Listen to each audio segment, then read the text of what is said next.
Provide करूंगी आपको solutions कुछ मेमोरी बेस्ड क्वेश्चन के। ये मेरे पास एक क्वेश्चन है, अगर फर्स्ट क्वेश्चन क्वांटम मैकेनिक्स का है, ये आपके पास है हैमिल्टोनियन गिवन है। आप देखो इसको इन सिंपल वे में एंड बिल्कुल 100% एक्यूरेसी के साथ है क्वेश्चन को कैसे सोल्व करते हैं इन मिनिमम टाइम में। देखो बेसिकली हैमिल्टोनियन इतना बड़ा गिवन है, मतलब कुछ बच्चे तो ऐसे ही कर जाएंगे इतने बड़े हैमिल्टोनियन को देख के कि इतना बड़ा हैमिल्टोनियन क्या है। एक्चुअली ये कुछ भी नहीं है। अगर देखो अगर ये L2 ना देता ना तो थोड़ा सा कॉम्प्लिकेटेड हो जाता क्वेश्चंस को, लेकिन जैसे उसने डॉट दिया है L2 के साथ तो क्वेश्चंस वेरी इजी हो जाता है। लेकिन यहाँ पे देखो ये क्या है, ये तो कुछ भी नहीं है L1Z, क्योंकि इसके साथ जो आइगन वैल्यू आती है वो तो बिल्कुल ही सिंपल होती है जब हम Z कंपोनेंट के कोरेस्पोंडिंग आइगन वैल्यू की बात करें। अगर मैं इसकी बात करूँ तो यहाँ से कितना आएगा, अब ये आपके पास है बेसिकली 2 पार्टिकल गिवन थे। अगर क्वेश्चन में थोड़ा बहुत अगर मेरे पास स्टेटमेंट कुछ ऐसी गिवन थी तो इस स्टेटमेंट के अकॉर्डिंग मेरा आंसर क्या आता है मैं आपको वो बताऊंगी। लेकिन अगर क्वेश्चन में थोड़ा सा भी लिटिल बिट चेंज हो जाता है तो आपके पास है ऑप्शन भी चेंज हो जाता है, राइट। अब यहाँ पे ध्यान से देखो ये जो एंगुलर मोमेंटम है, जो जेड कंपोनेंट दिया गया है एंगुलर मोमेंटम का, वो फर्स्ट पार्टिकल के कोरेस्पोंडिंग है, हेयर सेकंड पार्टिकल के कोरेस्पोंडिंग है। तो यहाँ पे क्या आएगा M1Z आएगा और H कट आएगा, और यहाँ पे इसके कोरेस्पोंडिंग कितना आएगा, सेकंड पार्टिकल के कोरेस्पोंडिंग कितना आएगा, ये आएगा। ये तो मेरे पास है, मतलब इतना सा जो क्वेश्चन ये जो हैमिल्टोनियन गिवन था ये तो मैंने जस्ट है एक ही स्टेप में सोल्व कर लिया।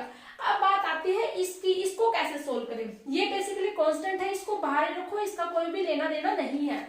अब बेसिकली इसकी बात करते हैं तो इसको कैसे सोल्व करेंगे, L1 की पहले इसके साथ कर दो L1 डॉट L2, ये आ गया। अब इसके साथ करो तो ये आ गया मेरे पास आ गया। इसको मैं कैसे लिख सकती हूँ, इसको मैंने ऐसे लिख लिया और कुछ भी नहीं। जब भी आपके पास ऐसे आता है L1 डॉट L2 या S1 डॉट S2 तो इसको एक जस्ट सिंपल सी फॉर्म में कैसे लिखते हैं, जो भी आपके पास टोटल है ना L स्क्वायर, उसमें से आपको इन दोनों का स्क्वायर है उसको सब्ट्रैक्ट करना है, नीचे 2 लिख देना, दैट्स इट। इतना करना, सिर्फ मैंने इसको इतना किया। अब आपको इनमें से सिर्फ एक की ही नॉलेज होनी चाहिए। क्या, अगर मैं इसको L स्क्वायर को ओपन करूंगी तो वो कैसे ओपन करते हैं, L plus L1 into H का स्क्वायर, ये ऐसे ओपन करते हैं। लेकिन जब हम L1 की बात करेंगे तो इस L को L1 से रिप्लेस कर देना, L2 की बात करूंगी तो L को L2 से चेंज कर देना। लेकिन जो कि आपके पास जो न्यूमेरिकल वैल्यू होगी वो डिफरेंट होगी, वो देखते हैं कैसे। बेसिकली क्वेश्चंस में गिवन क्या हुआ था, L इक्वल टू 2 के कोरस्पोंडिंग ही आपको energy eigen value find out करनी है। वो कब आएगी, जब आपके पास है L1 एंड L2 की वैल्यू आप क्या लोगे, 1 लोगे, तब आपके पास है L की वैल्यू कितनी आएगी, 2 आएगी। क्योंकि जब हम L की वैल्यू जो निकालते हैं वो किस कैसे निकालते हैं, समेशन और L1 प्लस L2 से लेके समय वो हम ऐसे निकालते हैं, मतलब इसकी अगर हम वैल्यू ले तो वो हम कुछ ऐसे निकालते हैं, ठीक है। अगर हम मतलब सारी की सारी वैल्यू निकालेंगे तो कुछ ऐसे निकालेंगे, लेकिन यहाँ पे सिर्फ एक इस वैल्यू के कोरेस्पोंडिंग पूछी हुई थी। अब यहाँ पे पुट करो आप इसी जैसे मान लिया मैंने ये वाला फॉर्मूला लिखा L इक्वल टू 2 के कोरेस्पोंडिंग, तो यहाँ पे 2 मल्टीप्लाई में 3 तो कितना आएगा 6 का स्क्वायर आ गया, माइनस यहाँ पे L1 कितना लिया 1, L1 भी 1 है L2 भी 1 है, तो यहाँ पे मैं करूंगी 1 मल्टीप्लाई में 2, तो यहाँ पे कितना आ गया माइनस का 2h का स्क्वायर और माइनस का 2h का स्क्वायर और डिवाइड में कितना आ गया 2 आ गया। ये जस्ट मैंने इसको सोल्व किया। अब सेकंड को सोल्व करते हैं। यहाँ पे ये क्या है प्लस का L2 भी 1 है, अभी यहाँ पे सोल्व किया था कितना आ गया था 2h का स्क्वायर आ गया। अब यहाँ पे सोल्व करो, ये क्या 6h का स्क्वायर, यहाँ पे कितना आ गया 4, तो 6 में से 4 गया कितना आ गया प्लस का 2h का स्क्वायर, तो ऊपर कितना आया 2h का स्क्वायर, 2 से 2 कैंसिल हो गया तो कितना आ गया h का स्क्वायर, h का स्क्वायर यहाँ पे और 2h का स्क्वायर यहाँ पे। तो बेसिकली कितना आया इस क्वेश्चन को सोल्व करके पूरे के पूरे यहाँ पे एज इट इज रखो, इसको अंदर आ गया 3h का स्क्वायर आ गया। अब यहाँ पे बीच में माइनस साइन था, लिखो यहाँ पे। अब ये क्या है h कट स्क्वायर यहाँ पे है, देखो h कट यहाँ पे h कट यहाँ पे, ओवरऑल क्या है h कट का स्क्वायर है, तो मैं इसको बाहर लूंगी, h कट स्क्वायर यहाँ पे आ गया, h कट स्क्वायर वहां पे, तो ये h कट स्क्वायर का काम है, खत्म कर दो, ये आ गया। अब ये M1Z और ये M2Z बेसिकली 2 पार्टिकल है, तो इसको मैंने क्या लिया एक ml से डिनोट कर दिया, राइट। तो यहाँ पे लिख दिया मैंने ml, हो गया। अब इतना बड़ा स्टेटमेंट था, जस्ट इतने में सोल्व हो गया। पूछा क्या था L इक्वल टू 2 के कोरस्पोंडिंग, तो इसके कोरस्पोंडिंग आपको ml की वैल्यू है वो फाइंड आउट होनी चाहिए, क्या होती है 0 +-1 एंड +-2। अब इनके कोरस्पॉन्डिंग है, मैं क्या निकालती हूँ, एनर्जी निकालती हूँ। कैसे? अब यहाँ पे ये है, ये आ गया आपके पास। अब मैं लिखती हूँ यहाँ पे, जब मैंने क्या लिया, when ml equal to 0 then आपके पास एनर्जी कितनी आएगी, 3 0, तो कितना आ गई 3 एप्सिलॉन।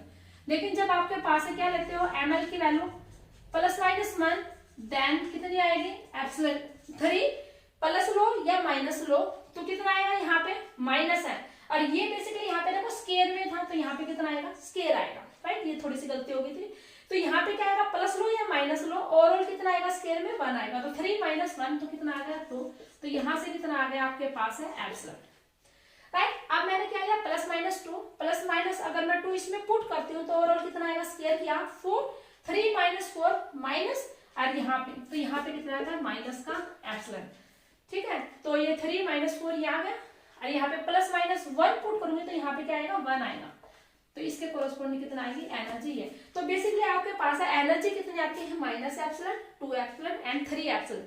इस प्रकार से आप है इस क्वेश्चन को सोल्व कर सकते थे, राइट। ये आपके पास है, मतलब आपको क्या देखना है, कैसे क्वेश्चंस को सोल्व करें मिनिमम टाइम में 100% एक्यूरेसी के साथ। लेकिन इस प्रकार से क्वेश्चंस को सोल्व करने के लिए सबसे ज्यादा नीड होनी चाहिए आपको प्रैक्टिस की, मतलब बिफोर एग्जाम से आपके पास प्रैक्टिस क्वेश्चंस की बहुत ज्यादा होनी चाहिए, तब आप है इस प्रकार से क्वेश्चंस को सोल्व कर सकते हो, राइट। आप देखो नेक्स्ट क्वेश्चन कैसे है, देखो this is our second question, ये भी क्वांटम मैकेनिक्स का। इस क्वेश्चन को भी कैसे हम 2 या 3 मिनट में सोल्व कर सकते हैं वो देखो ध्यान से। यहाँ पे बेसिकली ये क्या गिवन है, नंबर ऑपरेटर गिवन था इसमें, ठीक है। और इस क्वेश्चन को सोल्व करना था, इस सीक्वेंस को सोल्व करके आपको डायरेक्ट रिजल्ट बताना था क्या था, ठीक है। अगर आपके पास डायरेक्ट ऑप्शन हो जाते हैं ना, जब आपके पास स्टेटमेंट होते हैं और ऑप्शन होते हैं, तो ऑप्शन देखते ही हम कुछ ऑप्शंस को तो वैसे ही एलिमिनेट कर सकते हैं, कुछ अप्रोच को अप्लाई करके। देखो इस क्वेश्चन को कैसे सोल्व करेंगे। अब यहाँ पे आपके पास सिर्फ 2 ही इंफॉर्मेशन की नीड थी, और उसके बिहाफ पे आप इस क्वेश्चन को सोल्व कर सकते थे। एक तो नंबर ऑपरेटर एक्चुअली क्या करता है स्टेट पे, और एक यहाँ पे गिवन है लोअरिंग ऑपरेटर। बेसिकली अगर मैं नंबर ऑपरेटर पे किसी भी स्टेट को अप्लाई करती हूँ तो no change as it is state को रख देता है। लेकिन अगर मैं लोअरिंग ऑपरेटर की बात करूँ तो ये क्या करता है, जो भी यहाँ पे स्टेट है उसमें 1 का डिक्रीमेंट कर देता है, कुछ ऐसे स्टेट को 1 से कम कर देता है, और रूट के अंदर एज इट इज लिखता। सिर्फ इतनी सी नॉलेज थी इस क्वेश्चन को सोल्व करने के लिए। अब यहाँ पे जो भी सीक्वेंस गिवन है ना, बेसिकली उसी सीक्वेंस में क्वेश्चंस को सोल्व करना होता है। पहले हम एक 1 बाय 1 करके हम स्टेट पे अप्लाई करते हैं। सबसे पहले मैंने इस पे अप्लाई किया, इस पे इनको एज इट इज रखा, कुछ नहीं करना, इस पे अप्लाई किया। जब मैं इसके एक्सपेंशन ओपन करूंगी एक्सपोनेंशियल के, आप करके देखना और फिर मेरे को बताना, और फिर आप 1 बाय 1 बाय ये नंबर ऑपरेटर अप्लाई करना, तो आपके पास क्या आएगा, रिजल्ट कुछ ऐसे आएगा। क्यों? क्योंकि ये नंबर ऑपरेटर क्या करता है, स्टेट को एज इट इज रखता है, जस्ट उसको एन में चेंज करता है, जो भी स्टेट यहाँ पे गिवन हो उसको एज इट इज रखता है। यहाँ पे क्या गिवन थी, एन थी, तो यहाँ पे एन को किस में चेंज कर दिया, इसमें। हो गया इसका काम। अब आती है इनकी बात। अब इस क्वेश्चन को तो मैंने, मतलब इसका तो मैंने है, ये तो सोल्व हो गया। अब आती है इनकी टर्न, तो मैंने इसको बेसिकली आगे लिखा, इसको मैंने एज इट इज लिखा, और यहाँ पे फिर मैंने ऐसे लिखा।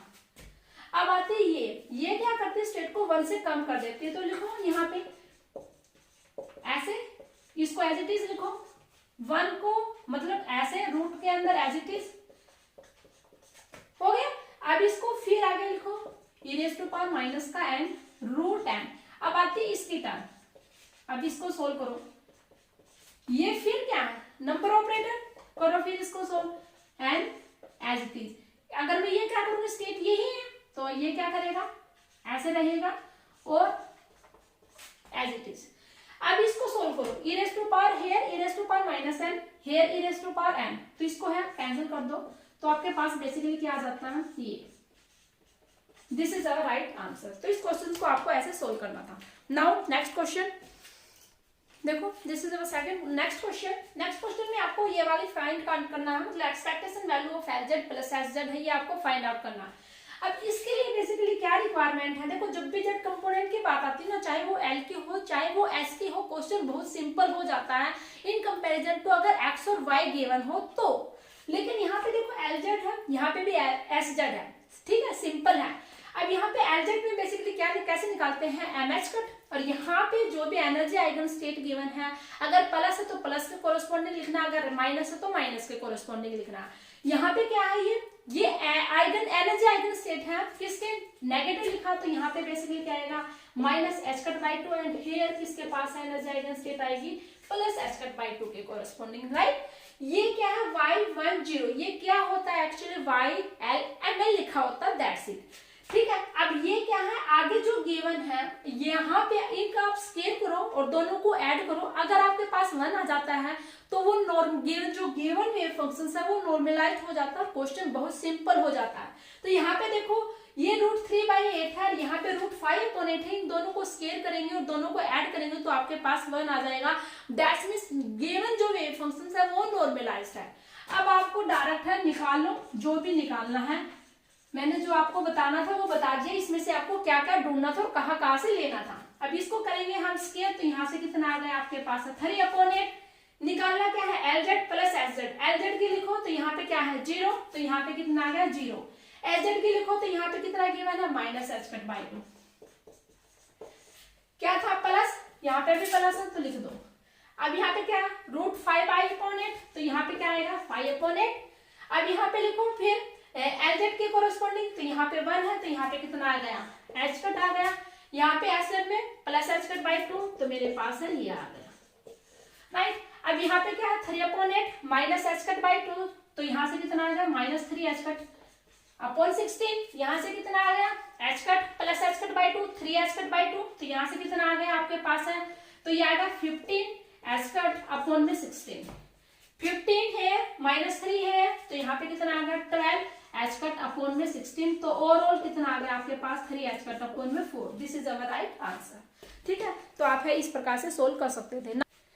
देखो ये आपके पास फोर्थ क्वेश्चन, इस क्वेश्चन को कैसे सोल्व कर सकते हैं, देखो जब भी यहाँ पे पोटेंशियल्स गिवन है बेसिकली, और इसमें आपको टाइम पीरियड फाइंड आउट करना है, मतलब टाइम फाइंड आउट करना कैसे, जब भी आपके पास पोटेंशियल्स गिवन हो ना तो उस सिचुएशंस में आप कैसे निकालते हो, ये आपके पास पोटेंशियल्स गिवन हो, राइट, तो यहाँ पे आपको लिखना डबल डेरिवेटिव किसी भी पॉइंट के रिस्पेक्ट में, ठीक है। अब यहाँ पे आप ध्यान से देखो, इसको सोल्व करो, यहाँ पे पास पोटेंशियल्स गिवन है तो पहले आप इसका फर्स्ट डेरिवेटिव निकालो, तो कैसे निकालेंगे, 2 अल्फा कांस्टेंट है, एक्स क्यूब का लेना, ऊपर जाएगा तो क्या आएगा -3 अपॉन में x⁴, यहाँ गया x⁴ मैंने ऐसे लिख दिया डायरेक्ट। अब यहाँ पे देखो x स्क्वायर है, इसका करेंगे तो -2 ऊपर, माइनस पहले ही है तो क्या करेगा प्लस का 3 यहाँ पे 2, तो कितना आएगा 6 बीटा अपॉन में x³ आ गया। अब यहाँ पे देखो इसको करेंगे तो -3 अल्फा -6 अल्फा अपॉन में x⁴ प्लस का 6 बीटा अपॉन में x³, आपको क्या करना 4x = x0 के लिए, तो यहाँ पे क्या आएगा आपके पास है dd अपॉन में dx which is equal to 0। अब यहाँ पे पुट करो तो यहाँ से क्या आएगा -6 अल्फा, अब यहाँ पे चेंज किया मैंने, ये अगर इसको इक्वल से दूसरी साइड लेके गए तो -6 बीटा अपॉन में x0³, नेगेटिव से नेगेटिव कैंसिल, 6 से 6 कैंसिल, ये यहाँ से यहाँ कैंसिल, तो बेसिकली इसको मैं उस साइड लेके जाऊंगी तो x0 की वैल्यू आती है वो कितनी आ गई अल्फा अपॉन में बीटा, ये आ गई। अब यहाँ पे डबल डेरिवेटिव निकालो, कैसे निकालेंगे देखो ध्यान से, माइनस का पहले ही है, ऊपर लेके जाऊंगी तो डेरिवेटिव करूंगी तो -4 और -6, तो यहाँ पे कितना आएगा 24 अल्फा x⁵ आ गया, प्लस का यहाँ पे 6 है, इसका डेरिवेटिव कितना करूंगी तो -18 बीटा x⁴। अब यहाँ पे जो आपके पास वैल्यू आई है उस वैल्यू को पुट करो अल्फा अपॉन में बीटा, मतलब x0 के प्लेस पे पुट कर दो यहाँ पे, तो मैं इस अलग से इसी लाइन में सोल्व करती हूँ। 24 अल्फा नीचे है तो यहाँ पे कितना आएगा α⁵ एंड β⁵ माइनस का 18 बीटा, और यहाँ पे पुट करोगे तो कितना आएगा α⁴ β⁴। क्वेश्चन का यही से पता लग जाएगा हमारे पास क्वेश्चन गलत है कि ठीक है, अल्फा से अल्फा कैंसिल हो गया और यहाँ से आपके पास ये आ गया, तो बेसिकली अगर आपके पास सेम पावर आ रही है तो क्वेश्चन के ठीक होने के चांस है वो ज्यादा बढ़ जाते हैं। तो यहाँ पे आएगा β5 और यहाँ से नीचे आया अल्फा की पावर 4, यहाँ से कितना आया 18 बीटा की पावर 5 α⁴, तो यहाँ पे देखो कितना आ गया 2 और यहाँ से कितना आया 6, तो मेरे पास जो आएगा 6 beta raise to power 5 upon में अल्फा रेस टू पावर 4। ये आपके पास है, डबल डेरिवेटिव सोल्व किया तब मेरे पास है ये आ जाता है। अब आपको कुछ नहीं करना, इसमें पुट करो। यहाँ पे अगर मैं पुट करूंगी जो मेरे पास जो टी की वैल्यू आती है वो क्या आएगी, मेरे पास है 2 पाई अपॉन में वो ओमेगा, मतलब क्या था ये। तो यहाँ से क्या करूंगी मैं, इसको है पुट करो। तो देखो नेक्स्ट क्वेश्चन है ये। देखो नेक्स्ट क्वेश्चन, ये क्वेश्चन है, ये क्लासिकल मैकेनिक्स का ये क्वेश्चन। इस क्वेश्चन में देखो आपसे गिवन क्या था, पोटेंशियल्स गिवन था, और यहाँ पे आपके पास है फाइंड आउट क्या करना था, कंडीशंस गिवन थी। कंडीशंस फॉर सर्कुलर ऑर्बिटल मतलब k इक्वल टू 2 पे आपको निकालनी थी। अब यहाँ पे v फैक्टर की बात करें तो ये आपके पास एक जनरल फॉर्मूला होता है L स्क्वायर अपॉन में 2m r स्क्वायर प्लस का जो आपके पास पोटेंशियल्स गिवन है उसको लिखना होता है। यहाँ पे पोटेंशियल्स गिवन है beta r raise to power k, तो मैंने वही लिखा। अब आपको इसका डेरिवेटिव करना और यहाँ से आपको जस्ट वैल्यू निकालनी है। अब यहाँ पे अगर मैं इसका डेरिवेटिव करूंगी तो यहाँ पे क्या लिखा है मैंने, डी फैक्टिव अपॉन में डी आर, तो कितना आएगा आपके पास एल स्क्वायर अपॉन में 2m एज इट इज आ गया। इसको सोल्व करेंगे तो यहाँ पे कितना आएगा, ये आ गया, राइट। अब मैं यहाँ पे अगर मैं इसका डेरिवेटिव करूंगी तो क्या आएगा, beta R raise to power K minus का 1 आ गया। For R equal to R not के रिस्पेक्ट में इसको 0 के इक्वल पुट करते तो यहाँ पे 2 से 2 है वो कैंसिल हो जाता है, एल स्क्वायर अपॉन में ये नेगेटिव था तो यहाँ पे ऐसे लिखो, ये आर नॉट क्यूब हो गया। इसको भी उस साइड लेके जाएंगे तो नेगेटिव आएगा K beta R raise to power K minus का 1 आ गया। अब यहाँ पे आप चाहो तो k की वैल्यू पुट करो, k की वैल्यू गिवन थी 2, तो यहाँ पे मैंने 2 पुट की तो यहाँ पे कितना आ गया, 2 आ गया। बेसिकली 2 में से 1 गया तो यहाँ पे कितना आ गया, 1 आ गया। अब मैं इसको उस साइड लेके जाती हूँ तो यहाँ पे आपके पास कितना आ गया, माइनस का नेगेटिव से नेगेटिव है वो कैंसिल हो जाता है, एल स्क्वायर अपॉन में अब 2 बीटा को इधर ले आओ 2m बीटा, और यहाँ पे कितना आ गया, R not raise to power 4। अब आपको बेसिकली इसकी वैल्यू फाइंड आउट करनी थी तो कितना आ गया, R not which is equal to L square upon में 2m beta and whole raise to power 1 upon में 4। सो आपके पास है, ये आपके पास आंसर था जो भी आपके ऑप्शन में था अकॉर्डिंग टू ऑप्शन, ठीक है। यहाँ पे देखो बेसिकली मैंने यहाँ पे k की वैल्यू पुट कर दिया। अगर आपके ऑप्शंस में k है तो आप उसके अकॉर्डिंग क्वेश्चन को सोल्व कर सकते हैं। यहाँ पे k भी हो सकता है क्योंकि k की वैल्यू क्या पुट की थी, किस वैल्यू के कोरिस्पोंडिंग था, 2 के वैल्यू। तो यहाँ पे आपके पास ऐसे भी हो सकता है एल स्क्वायर अपॉन में m बीटा k और whole raise to power 1 upon 4। तो अकॉर्डिंग टू ऑप्शन आप अपने देख सकते हो। देखो नेक्स्ट क्वेश्चन, ये क्वेश्चन क्वांटम मैकेनिक्स का। देखो कैसे ये क्वेश्चन तो इतनी बार आते हैं ना, आप अगर प्रीवियस ईयर के भी उठाओगे देखोगे ना तो बहुत मतलब हर टाइम से ये क्वेश्चन आता है। ऐसा नहीं है कि एक बार ही आ गया दूसरी बार ना आया हो। बहुत अच्छे क्वेश्चन है, बिल्कुल सिंपल क्वेश्चन है। देखो इसमें जस्ट क्या फाइंड आउट करना था, एल जेड की वैल्यू आपको बतानी थी, बिल्कुल सिंपल। ये इतना बड़ा गिवन है ना, इसका मेरे पास कोई भी लेना देना नहीं है। सिर्फ आपको ये पता होना चाहिए ये क्या है।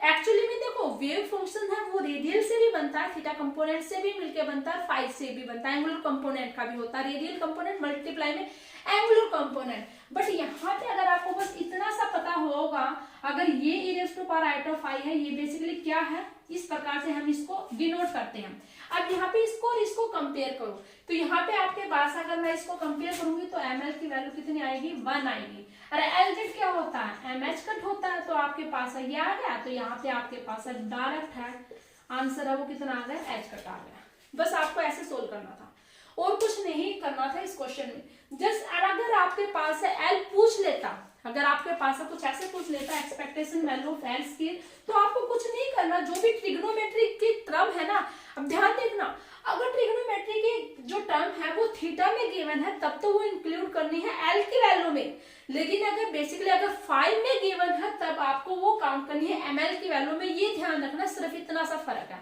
सिर्फ यहाँ पे सम लेना था। अगर यहाँ पे अगर पूछ लेता है L की में बाई चांस, तो यहाँ पे है साइन की भी 1 है, कोस की भी 1 है, तो बेसिकली 1 और 1 कितना हो जाता है, 2 आ जाता है, और L की वैल्यू 2 आ जाती है, और उसके कोरोस्पोंडिंग है आप इसकी ओपन करके एनर्जी आइगन वैल्यू निकाल सकते थे, राइट। तो आपको इस प्रकार से क्वेश्चन को सोल्व करना था। देखो अब नेक्स्ट क्वेश्चन, ये आपके पास क्वेश्चंस गिवन है, ठीक है। अब आपको यहाँ पे ट्रांजिशंस बतानी थी, E2 M2 ये जो भी गिवन था ऑप्शंस में वो बतानी थी। अब यहाँ पे पहले बेसिकली देखो तो L कैसे लेते हैं, इन दोनों को आप हम यहाँ पे 5/2 है, यहाँ पे 1/2 है, इन दोनों को अगर मैं सब्ट्रैक्ट, ये 2.5 है और ये हाफ है, तो कितना आएगा, 2 आएगा। सब्ट्रैक्ट करूंगी तो सिंपल सी बात, अगर मैं 2.5 और हाफ को ऐड करूंगी तो कितना आएगा, 3 आ गया। ठीक है, अब अगर मैं इसको लिखूं तो ये आपके पास कितना आएगा, E2 M2 और E3 और M3 ये आता। लेकिन अगर आपको पता हो, अगर पैरिटी सेम हो तो आपके पास है इवन के लिए आप क्या लेते हैं, E2 लेते हैं, और ओड के लिए आप क्या लेते हैं, M लेते हैं, मतलब M3 लेंगे यहाँ पे। बेसिकली अगर पैरिटी सेम है तो आपको क्या लेनी थी, E2 इवन लेनी थी, इसमें E में इवन लेते हैं, और ओड में आपके पास क्या लेनी थी, M3 लेनी थी, मतलब अल्टरनेट लेनी थी। ठीक है, अगर E का अगर आपने इवन लिया है तो M का आप क्या लोगे, ओड लोगे, M3 लोगे, ऐसे करते हैं। ठीक है, अब नेक्स्ट क्वेश्चन देखो।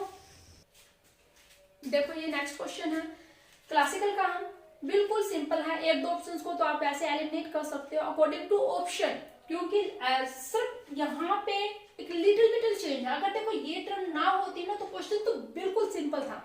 ठीक है, आपने बहुत बार इस प्रकार से क्वेश्चन को सोल्व किया है। अगर ये टर्म ना होती तो p square upon 2m plus का vx पोटेंशियल है, लेकिन हैमिल्टोनियन में हम एडिशन लेते हैं। देखो यहाँ पे हैमिल्टोनियन में हमेशा हम बीच में प्लस का साइन लेते हैं, और लैग्रेंजियंस में मोस्टली सब्ट्रैक्शन लेते हैं, मतलब काइनेटिक एनर्जी माइनस का पोटेंशियल एनर्जी लिखते हैं। मतलब लैग्रेंजियंस की बात करूं तो लैग्रेंजियंस को हम ऐसे लिखते हैं और हैमिल्टोनियन को बेसिकली ऐसे लिखते हैं, ऐसे which is equal to t plus का v।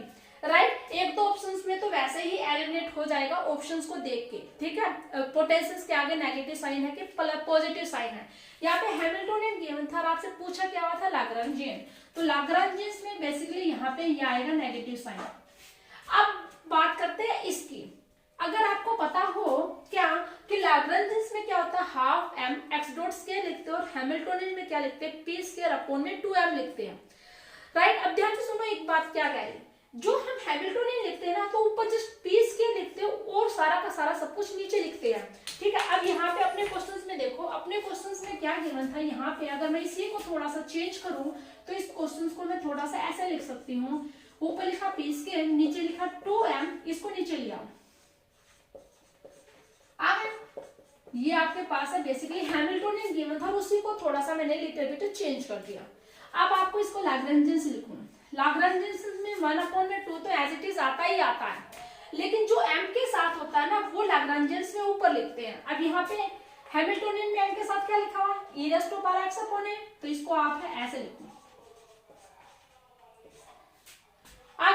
अब यहाँ पे देखो ये क्या लिखा, इसका, अब p स्क्वायर का ऐसे लिखते हैं x डॉट स्क्वायर, अब माइनस का vx, ये आपके पास आंसर था। आपके पास हैमिल्टोनियन गिवन था और आपने ऐसे लैग्रेंजियंस को लिखना था। ठीक है, इस क्वेश्चन को आपको ऐसे, आप देखो ये नेक्स्ट क्वेश्चन है स्टैटिस्टिकल मैकेनिक्स का। अब बात की उसमें 4 डिस्टिंग्विशेबल पार्टिकल गिवन है। जब भी डिस्टिंग्विशेबल पार्टिकल गिवन हो तो उस केस में हम क्या लेते हैं, मैक्सवेल्स लेते हैं। लेकिन जब इनडिस्टिंग्विशेबल पार्टिकल्स की बात आती है तो वहां पे हम या तो फर्मी लेते हैं या फिर बोसॉन्स की बात करते हैं। राइट, अब जैसे उसने कहा 4 डिस्टिंग्विशेबल, आप है अपना नाम भी लिख सकते हो, यहाँ पे कुछ भी लिखो, लेकिन अलग अलग होने चाहिए, A B C D।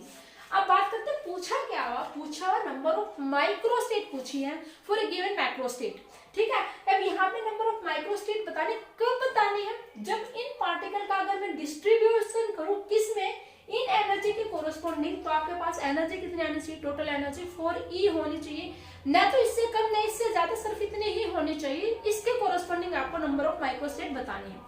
अब देखो यहाँ पे बेसिकली जब भी इस प्रकार से पार्टिकल का डिस्ट्रीब्यूशन करते हैं तो जस्ट एक सिंपल सा फॉर्मूला अगर आपको याद हो तो जो भी आपके पास है टोटल एनर्जी कितनी गिवन है और किस पार्टिकल, मतलब किस पर्टिकुलर एनर्जी में कितने पार्टिकल आते हैं, एग्जिट करते हैं, वो आपको यहाँ पे लिखने थे। ठीक है, ये आपके पास एक बेसिकली फॉर्मूला है। अब यहाँ पे आप डिवाइड कर दो और कुछ नहीं करना। यहाँ पे मैंने 0E और 2E। अब यहाँ पे देखो बिल्कुल सिंपल है, यहाँ पे आप लिखो टोटल एनर्जी कितनी आनी चाहिए, 4E। अब आपको इस प्रकार से पार्टिकल का डिस्ट्रीब्यूशन करना, मतलब कैसे रखो, किस लेवल में कितने पार्टिकल रखने हैं कि आपके पास एनर्जी है वो सिर्फ 4E ही आनी चाहिए, न तो कम न ज्यादा। अब मैंने कहा यहाँ पे, मैंने ध्यान से देखो, अब हम कैसे करेंगे, इसमें कैसे डिस्ट्रीब्यूशन करते हैं। जैसे मान लिया मैंने इसमें चारों के चारों पार्टिकल, मतलब A B C D चारों के चारों पार्टिकल मैंने इसमें रखे, किसमें, जिसकी एनर्जी E है, तो मेरे पास टोटल एनर्जी कितनी आएगी, 0 आएगी। जब बट मेरे एनर्जी कितनी चाहिए 4E। तो मैं कैसे डिस्ट्रीब्यूशन कर दूं, या तो मैं क्या करूं, चारों पार्टिकल इसमें रख दूं, इसमें एक भी पार्टिकल नहीं है, यहाँ पे चारों के चारों पार्टिकल है, तो यहाँ पे एक पार्टिकल के कोरस्पोंडिंग एक एनर्जी, चार के कोरस्पोंडिंग 4 एनर्जी, तो मेरे पास एनर्जी कितनी बन गई 4E।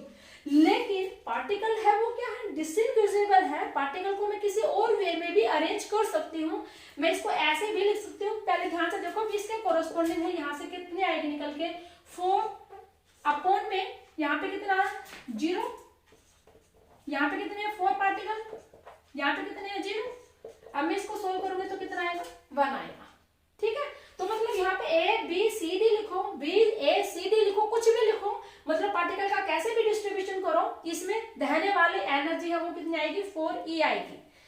लेकिन अगर मैं सेकंड में करूं, यहाँ पे ये 1 है, अगर मैं इसमें 2 पार्टिकल रखूं, ए बी इसमें रख दिया, और 2 पार्टिकल मैंने इसमें रखा, और एक पार्टिकल मैंने इसमें रखा, और एक पार्टिकल मैंने इसमें रखा, 2 के कोरस्पोंडिंग एनर्जी 2, एक के कोरस्पोंडिंग 2 4E, तो यहाँ पे पार्टिकल का डिस्ट्रीब्यूशन कैसे आएगा 4 फैक्टोरियल, इसमें आएगा 1, यहाँ पे आएगा 2 फैक्टोरियल, और यहाँ पे कितना आएगा 1 फैक्टोरियल, तो ये कितना आएगा 4 3 2 फैक्टोरियल अपॉन में 2 फैक्टोरियल, तो कितना आएगा 12, ठीक है। मतलब पार्टिकल को आप कैसे अरेंज कर सकते हो, यहाँ पे ए भी है, अब यहाँ पे ए डी भी लिख सकते थे हम, ए सी भी लिख सकते थे, यहाँ पे डी है, फिर बी के कोरस्पोंडिंग, फिर सी के कोरस्पोंडिंग, ऐसे कितने आपके पास है अरेंजमेंट बन सकते हैं, और हर अरेंजमेंट के कोरस्पोंडिंग एनर्जी कितनी आनी चाहिए 4E, तो वो आपने डायरेक्ट है इस फॉर्मूले से निकाल लिया 12 आएंगे, ठीक है। अब आपके पास अब थर्ड लिखते हैं हम, अगर मैं मान लिया 2 पार्टिकल मैंने इसमें रख दी, इसमें मैंने यहाँ पे देखो, यहाँ पे मैंने एक भी पार्टिकल नहीं रखा, यहाँ पे मैंने है कोई भी 2 पार्टिकल लिया सी डी, और यहाँ पे भी मैंने ए और बी मैंने यहाँ पे रख दिया, तो इसके कोरस्पोंडिंग कितनी बनेगी 4, और यहाँ पे कितनी बनेगी 2, इसमें आ गए, इसमें आपके पास है 0 है, और यहाँ पे कितना है 2 है, तो यहाँ से सोल्व करेंगे तो कितना आएगा 2 फैक्टोरियल, और यहाँ पे 2 फैक्टोरियल और 2 फैक्टोरियल कैंसिल हो गए, तो यहाँ से कितना आ गया 6 आ गया।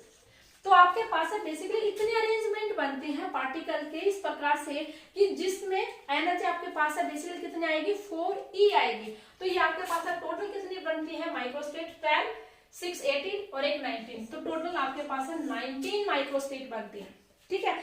तो ये आपके पास मेरे पास कुछ क्वेश्चंस गिवन थे, उन्हीं के मैंने सॉल्यूशंस प्रोवाइड किए। अगर किसी को भी किसी भी स्टेटमेंट में थोड़ी सी डाउट लगती है तो आप प्लीज मुझे कमेंट बॉक्स में भी बता सकते हैं, या फिर अगर किसी को कोई और क्वेश्चंस हो तो आप वो अपने टेलीग्राम ग्रुप में भी सेंड कर सकते हो, ठीक है। So thanks for watching this video and मिलते हैं नेक्स्ट वीडियो में।